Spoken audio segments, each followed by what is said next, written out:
Welcome to Cinema Bites, your go-to for movie recaps in a flash. Big twists, epic moments, all in just minutes. The movie The Clown starts with a mother named Sophia. Today is her son Jack's birthday, and she was preparing a beautiful party to make him happy. She even booked a clown to dance with them all night. The party office called and told her that the clown they booked unfortunately wouldn't be able to come, and there were only a few hours left before the party. She was stressed and didn't know what to do, so she called her husband and told him the clown canceled and that he had to do something because their son would be upset if there was no clown at the party. He replied, "I'll handle it." He takes the apartment from the client and puts it up for sale, taking his commission. At that time, there was an apartment among the ones he was selling, and he was putting on anything he could find, pretending to be a clown. By coincidence, he finds an old wooden chest that was locked, and luckily, he finds a clown costume inside. He decides to wear it and go to the party to make his son happy. Indeed, he arrives at the party in this outfit, and his son and his friends are delighted, and they have a wonderful day together. After the party,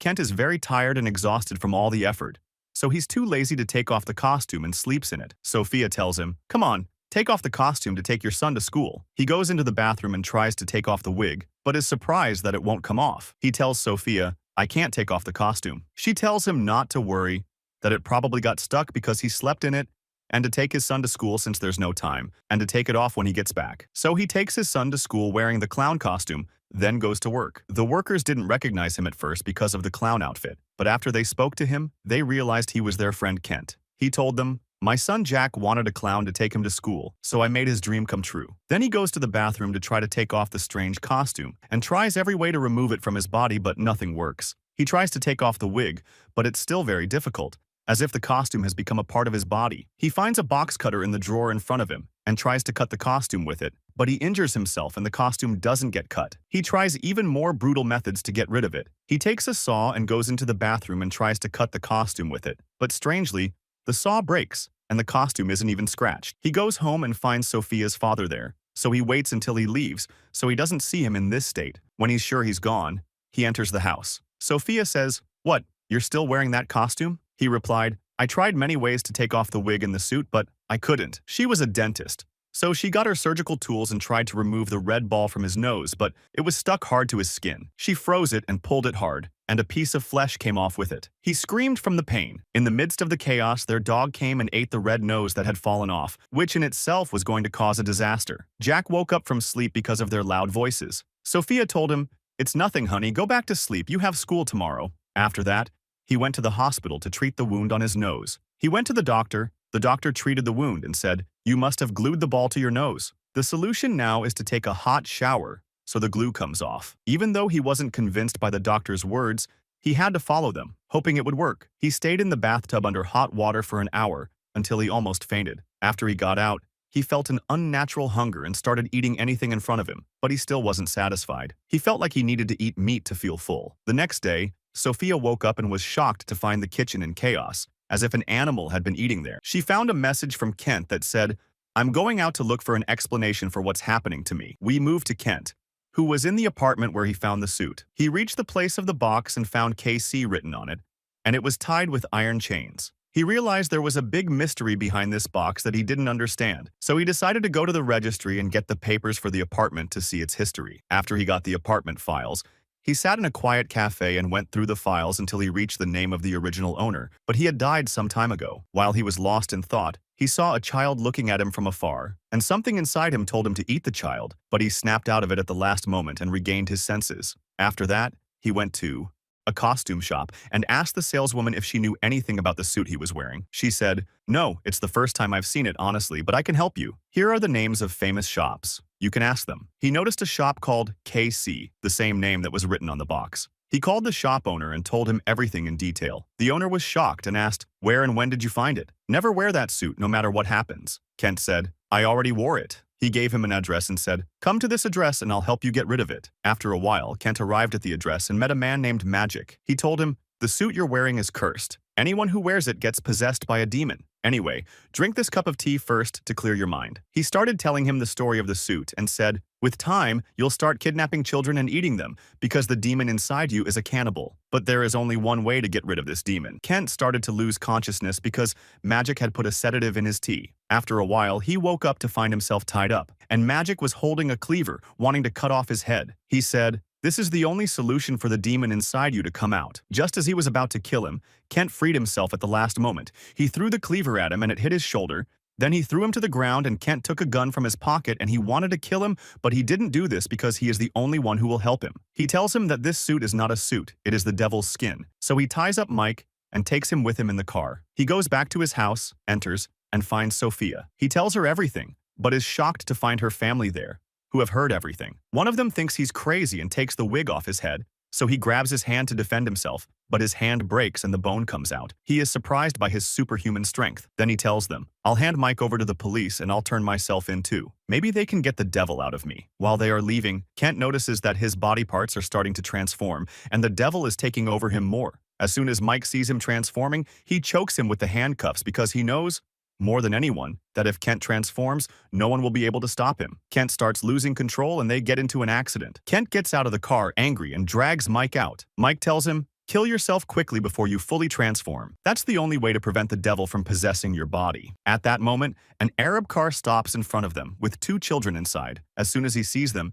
he starts to feel hungry and the devil tells him to attack and eat them, but he snaps out of it at the last moment, pulls himself away, and enters the forest to get away from them. Inside the forest, there's a family tent with a child inside. The child leaves the tent to wash a dish. While walking, he hears a sound nearby, shines his light towards it, and is surprised to see him standing there, staring in the darkness, looking exhausted and unnatural. He says to the child, "Son, do you have anything to eat?" The child gets scared, pulls out a biscuit, and says, "Here you go, uncle." Suddenly, he grabs the child's hand and eats his fingers. The next day, Sophia arrives at her son's school principal and says, "If my husband comes to take Jack, don't let him, no matter what." She says goodbye to her son and leaves. Meanwhile, he looks at himself in the mirror and discovers his original teeth are falling out, replaced by deformed teeth so he can tear human flesh. He's scared and doesn't know where to go. He gets the idea to hide in one of the apartments he's selling. He arrives at the apartment, and before entering, he finds a child greeting him innocently. Seeing the child, he feels hungry again, and the devil urges him to kidnap and eat the child. He tells the boy to leave and stay away, restrains himself, enters the apartment,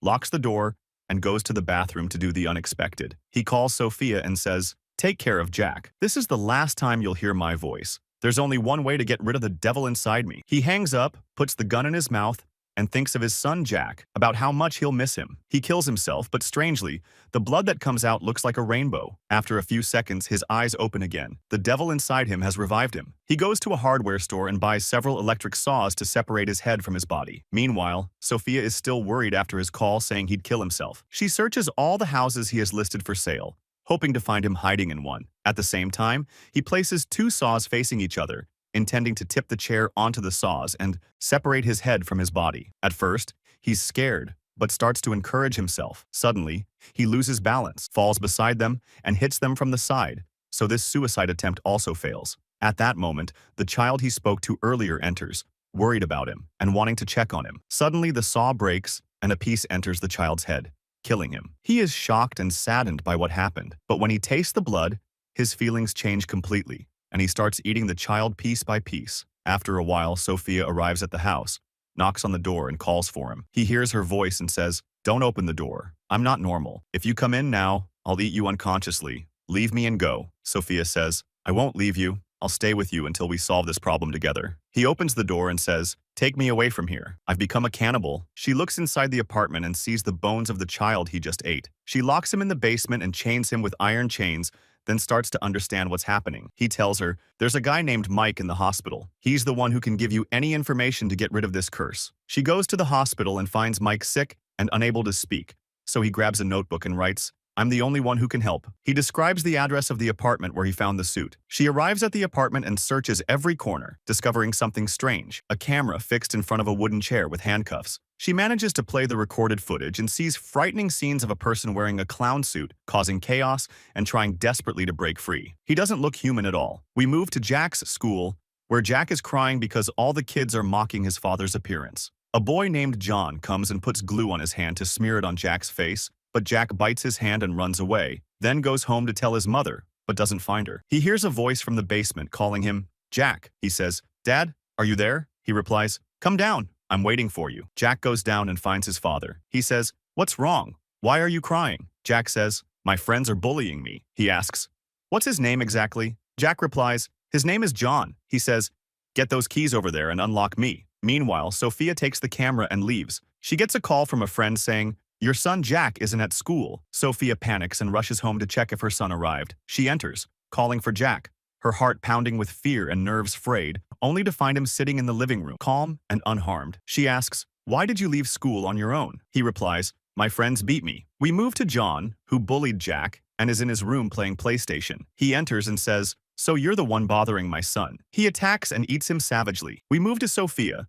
who is packing her bags with Jack to leave the house, afraid that after he left, he might come back and attack and eat them. The problem is, the dog was cursed with the same curse as him. The dog attacks her and is about to eat her when Mike arrives at the last moment and saves her. Sophia says, "I saw the videos recorded on the camera and I want you to explain what this curse is." He sits and explains the whole story. "I work in fashion and every week I get a shipment from abroad. The devil's suit was among the shipment, but before I sold it, I felt its design was different and I really liked it. At the time, my brother worked as a doctor in a children's hospital and they had a big party. I decided to do a good deed, and I wish I hadn't. I wore the cursed suit and went to the party, but I couldn't take it off again and the devil possessed me. I asked my brother to help me and he tied me up like you saw in the camera footage. He started talking to the devil inside me to get him out. The devil demanded 5 children to eat to leave my body, or another solution, to separate my head from my body. My brother brought me 5 children and I ate them. After the curse was broken, I put the suit in a wooden box and hid it in the apartment your husband took." Sophia said, "But he said the only solution is to separate his head from his body." He replied, "I told him that,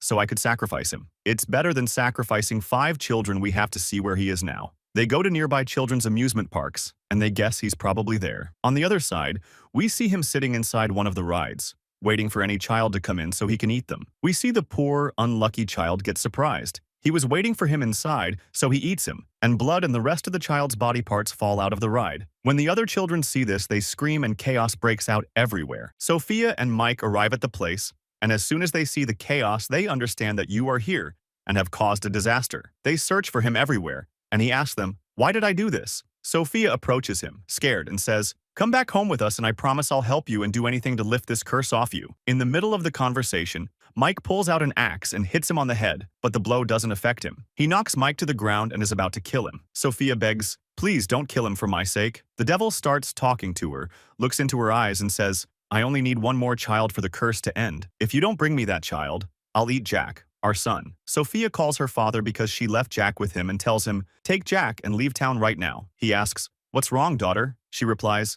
"Don't ask, just take him and leave now." While she's talking, she sees a lost child in front of her, so she hangs up and heads towards him to kidnap him. But his mother finds him at the last moment and saves him. After that, she sits in her car, thinking about what to do about this disaster. Suddenly, a girl knocks on the window and asks her for a ride. Sophia feels the opportunity has come to her and heads to the place where she had agreed to meet him. As soon as they arrive, the girl gets out of the car and waits for him to come eat her. Every minute that passes, Sophia feels guilty and regrets what she's doing. Suddenly, a police officer arrives and asks her, "Why did you bring the girl here to such a deserted place?" She replies, "No, I was just giving her a ride and my car broke down." After that, Sophia deduces that since you're not here, you must be going to eat Jack, her son. She heads to her father's house, and when she arrives, she finds her father and son are both fine. Her father asks, "What's wrong, daughter? You called and worried me about you." Suddenly, he comes from behind and kills him. The devil inside him speaks in his voice, saying, "Only one child left." Quickly, Sophia goes down to the garage and grabs a hammer to defend herself. She spots her son Jack standing on the stairs and tells him, "Go upstairs." He arrives at that moment and attacks her. Sophia tries to hit him with the hammer and actually injures him, but of course it doesn't affect the devil. He chokes her and says, "Where's your son Jack?" At that moment, he hears Jack's voice and lets her go, trying to catch Jack to eat him, but Sophia doesn't let him. She grabs a knife and stabs him in the back, then slashes his neck, but she can't sever it completely. He gets angry, picks her up, and throws her with all his strength. Because of the force of the blow, she passes out. We see Jack, who is hiding in the basement under the stairs, and he tries to break the stairs to reach him. She manages to wrap a chain around his neck and pull it, and his neck is almost severed from his body. But the devil speaks in his voice and says, "Is this how you treat me, Sophia? I have no one but you, Sophia." She feels sorry for him and lets him go, then checks on her son. Suddenly, the devil screams and tries to free himself from the chain, but Sophia hits him on the head with the hammer as hard as she can, finally severing his head from his body. She hugs her son and says, "Don't be scared, it's over, we got rid of him." Suddenly, the devil wakes up because his head wasn't completely separated from his body, so she pulls it and disconnects it completely. At that moment, they get rid of the curse, and we see his face, but unfortunately, He's dead. After a while, the police arrive and take his body to the forensic department, wrapping up all the tools he had with him, including the clown suit, which was still intact. The film ends on this scene. See you in the next movie.